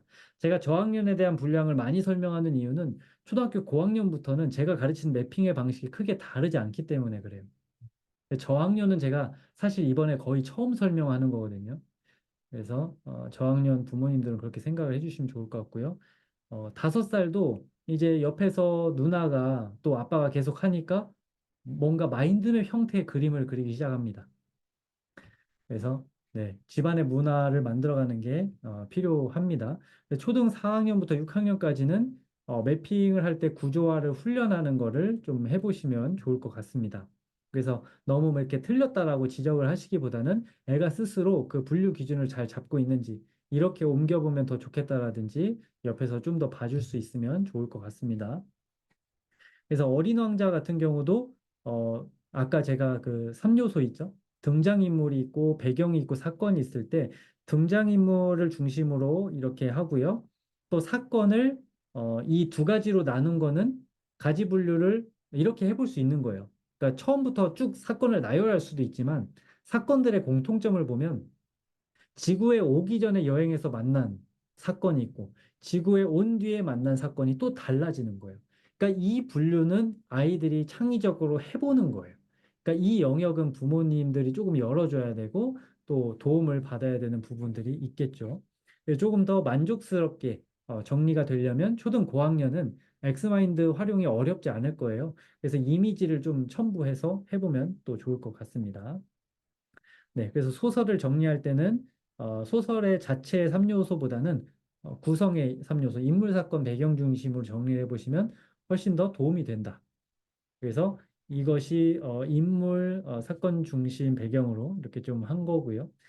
이 부분도 다시 한번 제가 공유를 해드리도록 하겠습니다. 청소년 매핑은 자신의 수준과 필요에 맞게 하는 거, 모든 연령층이 그렇겠지만 지금 내 속도에 맞게 하는 게 굉장히 중요합니다. 내 학년에 맞게 읽기 시작하면 또 오히려 어려워질 수 있고요. 좀 쉽게 해보시면 좋을 것 같습니다. 책 속에 어떤 좋은 문장들은 따로 이렇게 더블 클릭해서 만들 수가 있습니다. 이 핑크색 부분이 나중에 내가 좀 필사하고 싶은 문장들을 이렇게 하는 거고요. 제가 고학년을 위한 실습은 좀 뒤에 남겨뒀습니다. 그래서 제가 좀 빨리 넘어갑니다. 이제 좀 강의를 제가 슬슬 마무리를 좀 해볼게요. 매핑 전에는 세 가지가 있습니다. 매핑 전에 세 가지는 그래서 사실 이렇게 제가 설명할 게 많기 때문에 네, 좀 빡빡하긴 하지만 네, 잘 또 끝까지 많이 들어주셔서 또 감사합니다. 매핑 전에 세 가지가 있는데 예비 독서가 있고 목적 질문이 있고 목차 재구성이 있어요. 제가 다 이거 유료 강의에서 하는 설명들입니다. 그러니까 5분 예비 독서는 뭐냐면 책을 째려보는 거예요, 이것도. 책을 읽기 전에 책 내용을 읽기 전에 그 모든 정보를 다 미리 읽어보는 거예요. 그게 뭐냐면 저자 소개, 목차, 프롤로그, 에필로그, 책 겉표지 이렇게 좀 살펴보면서 이 책의 메시지가 어떤 것이구나. 좀 궁금한 게 있으면 좀 질문을 할 수 있도록. 그래서 초등학생 친구들 같은 경우는 예비 독서 후에 제가 어른들 대상으로는 해결하고 싶은 문제를 질문으로 만들라고 하지만 아이들 같은 경우는 예비 독서 후 궁금한 것을 질문을 하라고 해요. 이 책을 통해서 네가 알고 싶은 게 뭐야? 궁금해진 게 뭐야? 이 핵심 키워드 이 책을 통해서 알고 싶은 게 무엇인지를 질문으로 써보라고 합니다. 자, 우리 실습 타임입니다. 이제 자기소개는 많이 올라온 것 같고 이제 마감을 해보도록 하겠습니다. 자기소개. 지금 굉장한 또 맵이 올라왔는데, 네. 여기 되게 잘했죠? 매핑 굉장히 잘했습니다. 자, 이 책 제목을 봤을 때, 궁금한 거 딱 드는 생각이 있으면, 우리가 예비 독서는 지금 책이 없으니까 못 하겠지만, 궁금한 게 뭘까요? 한번 질문 채팅으로 올려볼까요?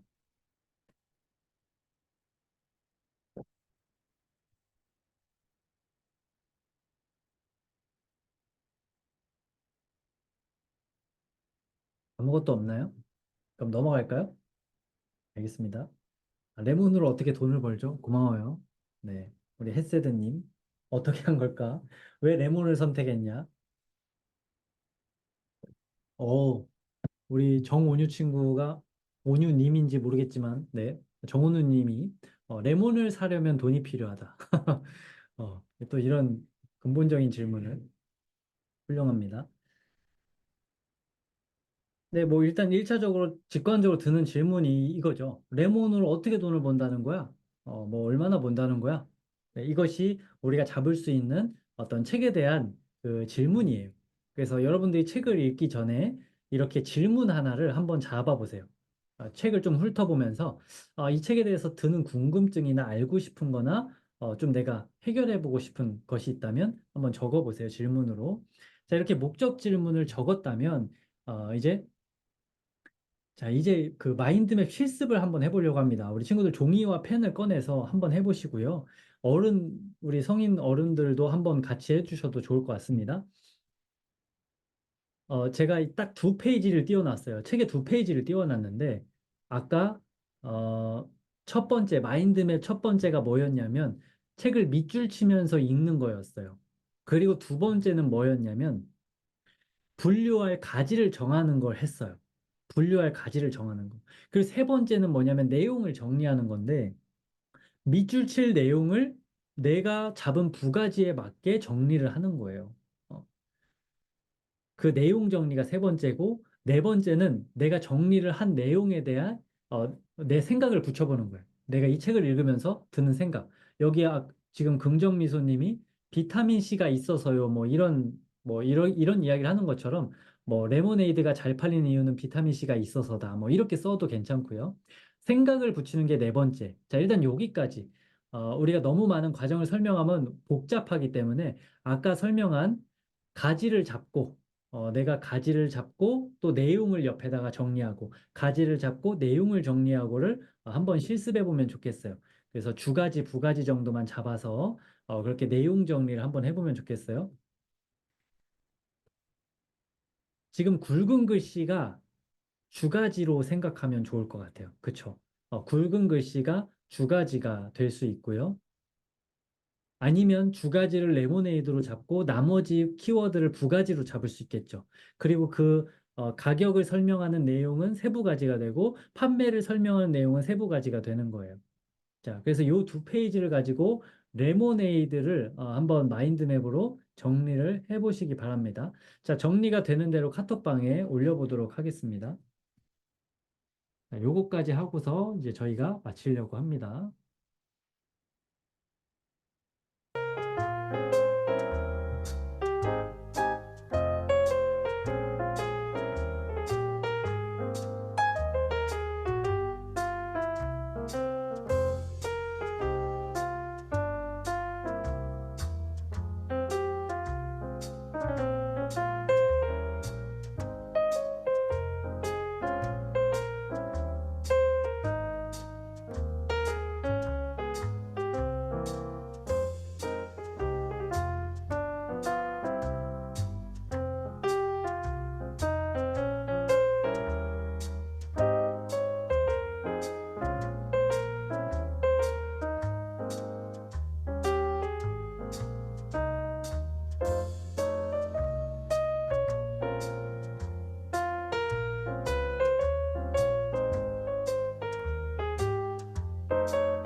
자, 완료가 되는 대로 한번 올려보시기 바랍니다.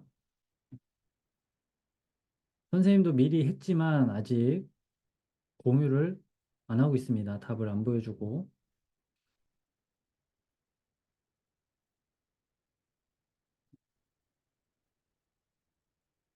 그리고 이제 마지막에 좀 이벤트에 대한 이야기를 조금 더 드리려고 합니다.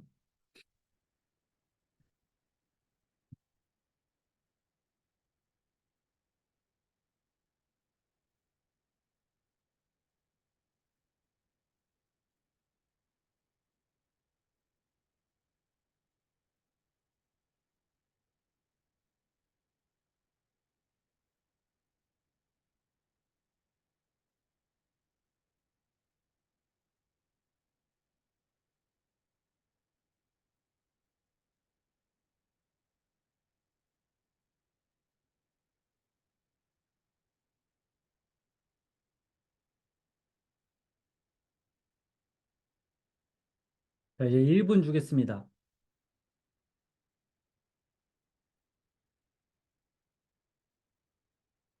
완벽하게 하려고 하면 힘들어요. 그냥 직관적으로 한번 해보시고 제한된 시간 안에 해보는 게 더 도움이 됩니다.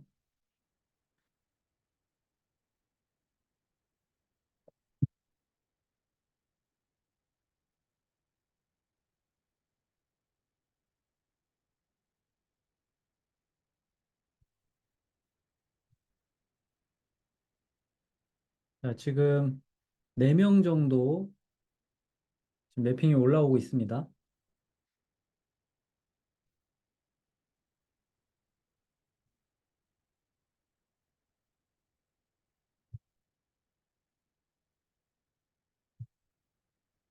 여기는 원료 가격 이렇게 해주셨고, 그러니까 부가지가 사람마다 잡는 게 좀 달라요.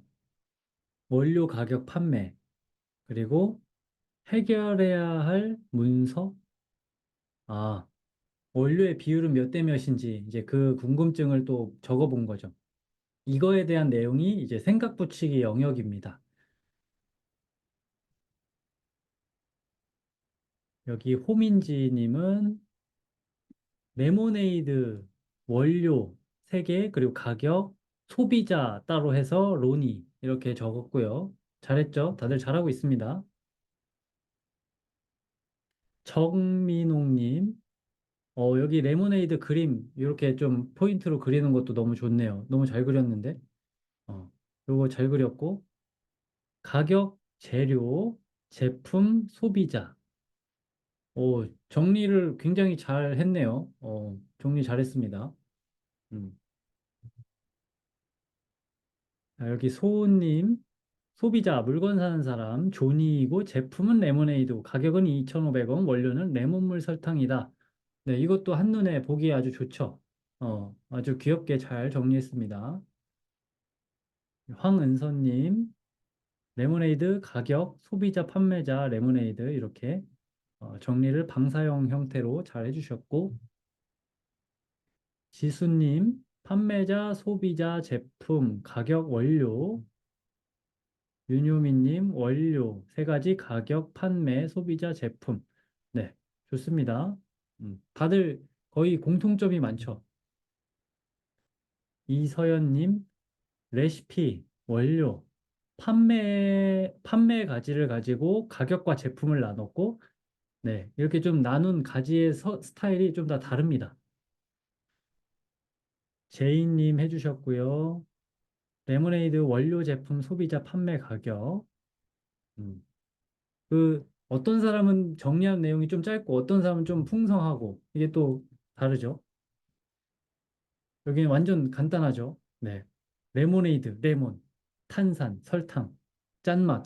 예, 굉장히 내용을 창조하면서 네, 또 본인의 주관적으로 굉장히 개성 있게 잘한 것 같습니다.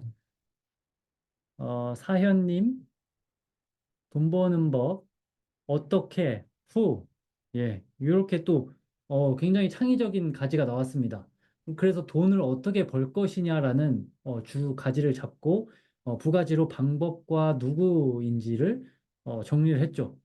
어, 너무 잘했는데? 몇 학년이에요? 갑자기 궁금해집니다. 우리 몇 학년이 아니고 알고 보니 이렇게 뭐, 네, 어른이시고, 네. 굉장히 잘했습니다. 깜짝 놀랐습니다. 네, 하노이님 해주셨고, 판매 과정이 벌써 나왔어요. 판매 과정이 벌써 나왔고, 네, 너무 잘하셨죠? 아, 2학년 아들과 같이 해보셨다고, 사연님. 아, 예. 여기, 그, 2학년 아들 같이 했다고 합니다. 네, 너무 잘했죠? 자, 여기까지, 좀 잠깐 우리 레모네이드 가지고 실습을 해봤습니다.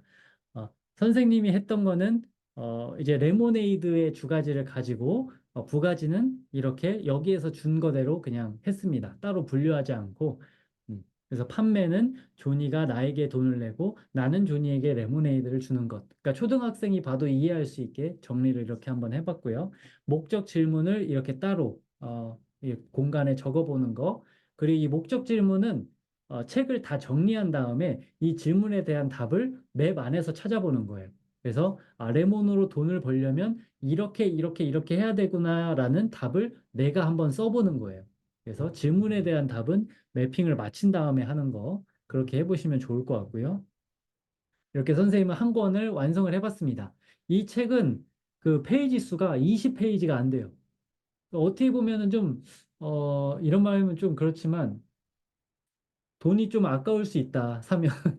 그러나, 아주 실용적인 책이다. 매핑을 정리하기에는 아주 너무 탁월한 책입니다. 이것도 우리, 선생님한테 추천받은 책 중에 하나입니다. 레몬으로 돈 버는 법 1, 2권 시리즈가 있는데요. 이것도 아주 괜찮습니다.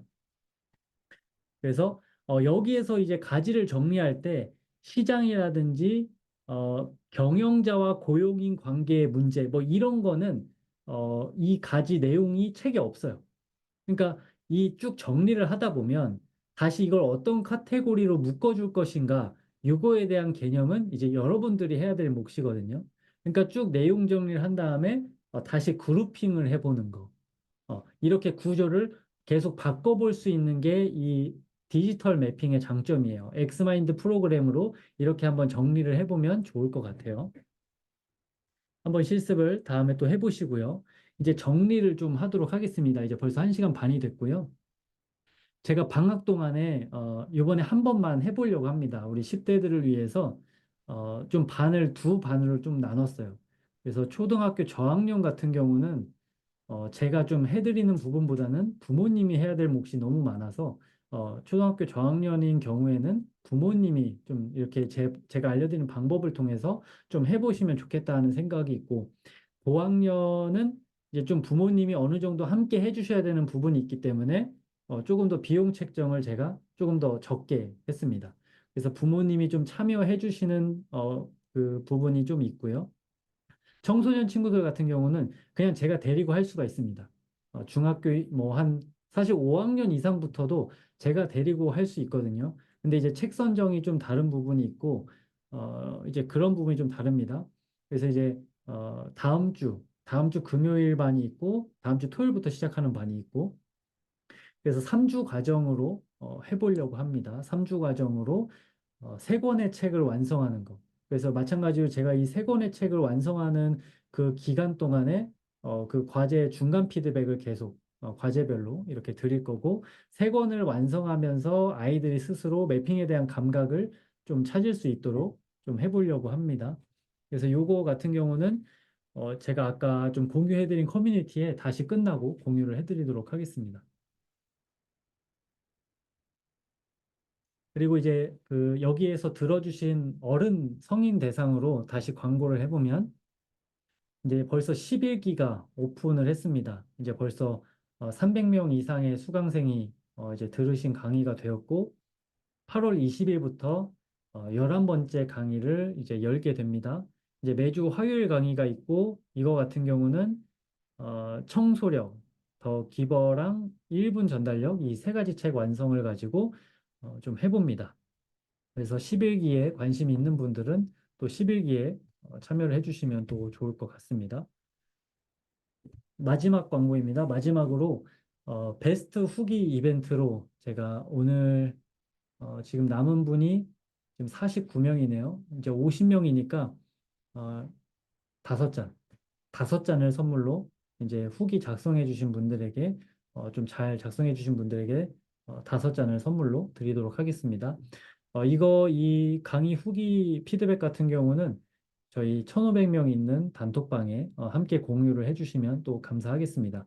그래서 뭐 좋은 면만 쓰라는 건 아니고요. 이제 강의를 통해서 좀 새롭게 어떤 부분에 도움을 받았는지를 제가 이렇게 거의 하루 종일 강의를 준비했지만 어떻게 좀 도움이 됐는지도 좀, 네, 저도 피드백이 필요하기 때문에 이 베스트 후기 또 이벤트가 있습니다. 그리고 아까 우리 자기소개 이벤트 했죠? 자기소개 같은 경우는 박지혜 님이랑 박소은 님이랑 정민웅 님, 여기 세 분, 여기 세 분에게 제가 한 분만 할까 하다가 다들 너무 열심히 이렇게 하길래 세 분에게 좀 상품을 나눠서 네, 드리도록 하겠습니다. 여기 세 분에게는 문화상품권 드리고, 예, 그리고 음, 우선은 제가 설명 준비한 거는 여기까지이고요. 이제 질문 좀 받도록 하겠습니다. 질문 좀 몇 분 정도 받고 이제 마치려고 합니다.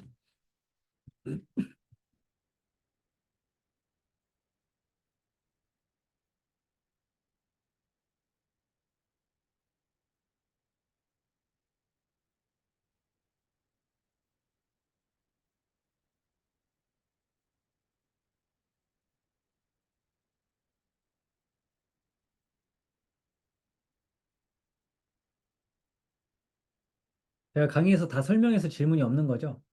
그쵸? 예. 뭐 이해가 안 되는 부분은 없고 이제 내가 내 것으로 만드는 게 필요한 거죠. 그죠? 네.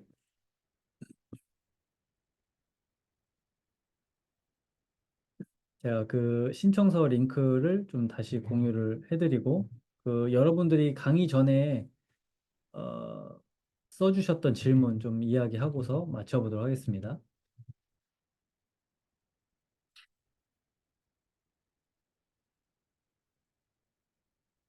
네, 질문을 해주고 계시네요. 선생님도 스마트폰을 사용하실 텐데 어떻게 사용하시나요? 아, 저요? 어, 제가 스마트폰을 어떻게 사용하냐고요? 저는 잘 쓰죠. 어, 어떤 질문일까요, 이게? 어떻게, 어떤 용도로 쓰는지 뭐 그런 건가요? 질문의 의도를 잘 모르겠습니다. 선생님은 그 주로 뭐 콘텐츠를 만드는 용도로 쓰거나 좀 생산적인 용도로 쓰려고 합니다. 아, 스마트폰과 독서는 같이 할 수 없다면서 이제 선생님은 그 스마트폰을 쓰면 어떡하냐.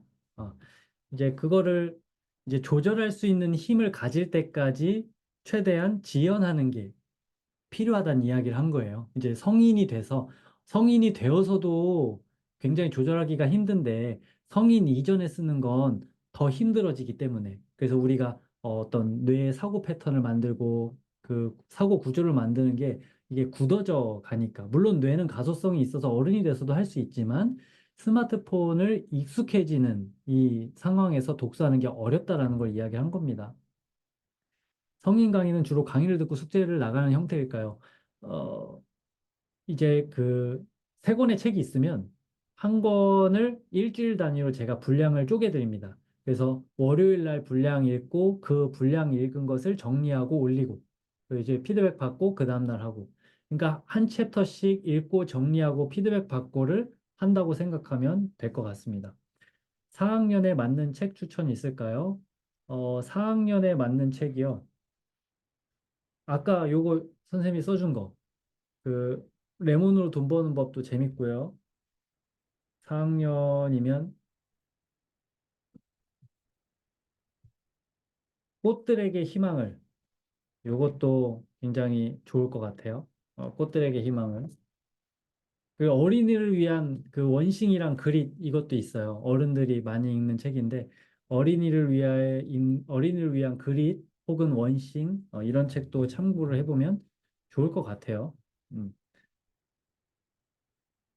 독해 문제집만 푸는 중1에게 독서를 꼭 해야 하는 이유 한 문장으로 부탁드립니다. 그걸 제가 어떻게 또 한 문장으로 또 굉장히 어려운 질문을 하시네요.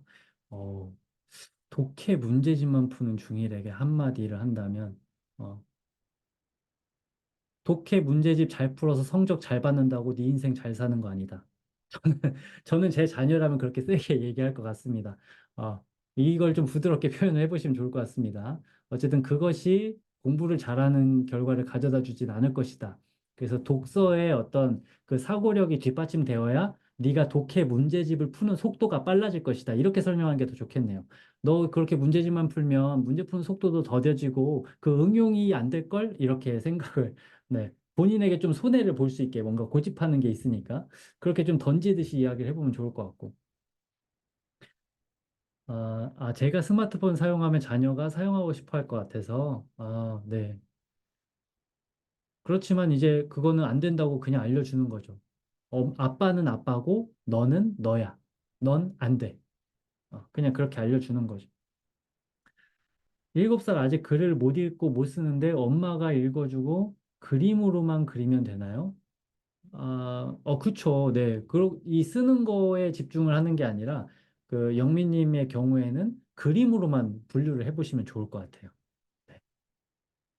그래서 아까 그 레모네이드 그린 것처럼 얼음 그림 그리고 설탕 그림 뭐 이렇게 좀 재밌게 해보면 좋을 것 같아요. 그래서 그냥 공통점을 좀 이렇게 찾아보는 거, 이제 그 정도로만 그냥 좀, 막 완성도보다는, 습관을 만든다. 좀, 어, 네, 그렇게 해주시면 좋을 것 같아요. 흥미를 좀 올려주시고.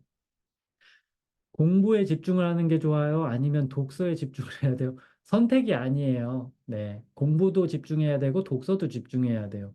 근데 독서에 집중할 수 있으면 공부도 집중할 수 있다고 생각해요. 스마트폰 안 하고 독서에 집중할 수 있으면 공부에도 집중할 수 있을 거예요. 네, 정리가 되죠? 독서 부족으로 문해력이 부족한 학생이 영어 독해가 부족할 수도 있겠죠.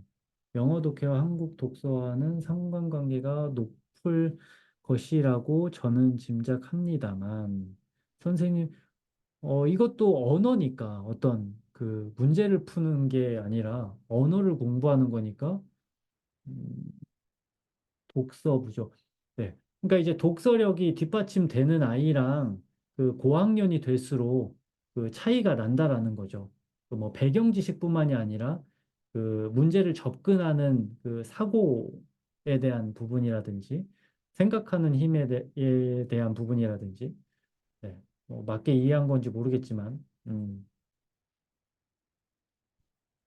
뭐 문제를 우리가 하나하나 보자면 너무 심각한 문제가 너무 많지만 중요한 것은 이번 강의에서 제가 강조하는 거는 뒷받침되는 이 독서 엔진이 공부에도 큰 영향을 준다.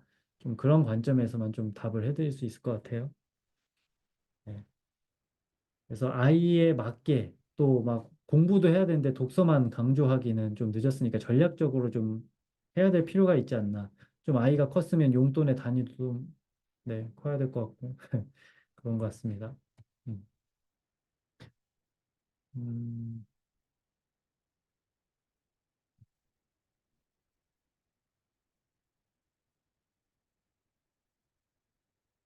초3 아들이 글쓰기를 어려워해서 독서학원 선생님께서 마인드맵으로 먼저 진행을 해주셨는데도 글쓰기를 참 어려워한다. 글쓰기는 어떻게 접근을 해야 될까? 아, 글쓰기를 어려워해서 독서학원 선생님께서 마인드맵을 했는데, 에, 그게 이제 아이마다 좀 언제부터 독서 습관을 잡기 시작했는지는 모르겠지만, 음, 글쓰기를 좀 쉽게 접근을 해줘야 될 것 같아요. 그래서 그 마인드맵에서 글쓰기로 연결하는 거를 좀 엄마랑도 해보면서 아이가 어떤 부분을 어려워하는지를 저는 체크를 해줄 것 같아요. 그래서 뭐 학교를 보내든 학원을 보내든 이제 부모의 공부에 대한 그 방향성, 그 공부에 대한 기조가 정해져 있어야 아이를 도울 수 있기 때문에 학원에서 어떻게 배우고 있는 건지, 애가 정말 독서를 그동안 안 해서 힘든 건지, 어, 근데 이제 그런 것들. 그래서 먼저 말로 꺼내보도록 그 마인드맵을 가지고 그럼 말로 한번 설명해봐. 너가 말로 한 거를 한번 글로 써볼까? 그렇게 해서 애를 좀 쉽게 해줘야 될 것 같아요. 음.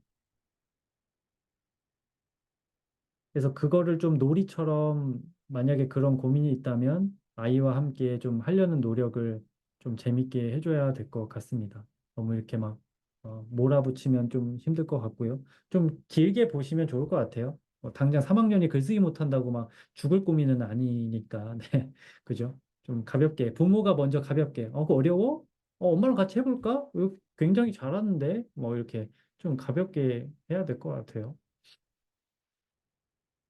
독서라고 글을 쓸 때 주제를 잡을 때 가장 중요한 것은 무엇인가요? 본인이 책을 읽고 궁금한 거, 본인이 질문에 드는 거에 대해서 책에서 답을 찾아보세요. 그러니까 이제 글을 쓸 때는 질문이 있고, 거기에 대한 내 생각, 주장이 있고, 그거에 대한 근거와 예시를 쓰는 거니까, 일단 내가, 좀 쓰고 싶은 그 의문이 드는 질문, 그래서 아까 목적 질문도 이렇게 그런 연습인 거고, 어떤 내가 한마디로 쓴다면 어떤 주제를 쓰고 싶다라는 주제를 먼저 정하고, 그거에 대한 근거 예시를 붙여보고, 이렇게 해서 어, 주장하는 글쓰기를 좀 많이 써보면 좋지 않을까. 네, 그런 것 같습니다. 어,